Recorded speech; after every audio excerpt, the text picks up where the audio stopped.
Viruses are tiny particles. They're not cells. Look at the bacteria cell, animal cell, and the plant cell. They have things like mitochondria, chloroplasts, and a nucleus in an animal and plant cell. A virus has none of these. It doesn't even have a cell membrane or a cytoplasm. The virus is much smaller than a cell and it attaches to the cell it wants to infect. Once invaded by the virus, the cell becomes a host cell. The virus then uses the cell's DNA, its machinery, to replicate. The virus produces many copies of itself until eventually the host cell bursts.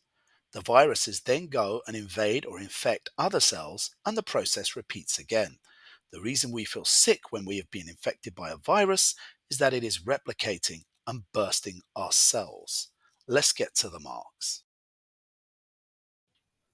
Measles is a viral disease spread by droplets when an infected person coughs. One of the symptoms you get is a red rash all over your body. A second symptom is you get a fever. There are some complications with measles. The first one is encephalitis, an infection of the brain. The second complication you can develop is pneumonia, an infection of the lungs. Most people are vaccinated against measles when they are young. Let's get to the marks. HIV is a virus spread by exchanging bodily fluids, normally through blood when sharing needles, or through the exchange of bodily fluids in sexual contact. Initial symptoms are flu-like. Then the infected person does not experience symptoms for years, even though the virus is present in their blood.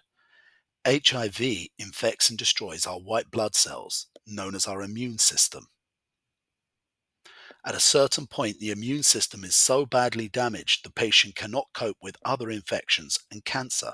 Now we call the disease AIDS. If the infection is caught early on through testing before it has become late-stage HIV or AIDS, then it can be treated using antiretroviral drugs, which prevent the HIV replicating. TMV, or the tobacco mosaic virus, is a viral disease that spreads through tomato plants. It causes a distinct mosaic pattern on the leaves where they become discolored. The discolored leaves have less chlorophyll, which prevents photosynthesis from happening and less organic molecules being made for growth. The virus spreads when infected leaves touch the leaves of another plant.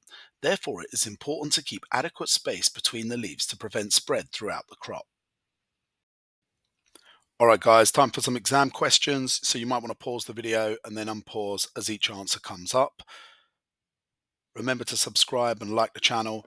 Also, I'll be covering the bacterial diseases and the fungal diseases and the protoctist or protist diseases as well. You need to know all of those for the AQA Biology Infections and Response. Take care. Let's get to the marks.